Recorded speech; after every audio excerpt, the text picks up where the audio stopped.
Ever felt lost trying to understand the importance of highlighted words, also known as red text? Step 1. Identify what red text actually means. Think of red text or any highlighted text as a signal, a visual cue that screams, "Pay attention here."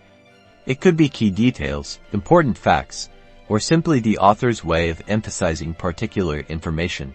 Step 2. Understand why this text is highlighted. Why is it marked? Is it a summary? Maybe it's a definition, a crucial data point, a vital piece of evidence, or even a conclusion. Look for contextual clues in the surrounding text. Step 3. The most important step. Accurately understand the marked text and restate this. Practice summarizing what is highlighted in your own words. Imagine explaining this to a friend. Focus on brevity. Use the highlighted text as your guide. Step 4. Practice makes perfect.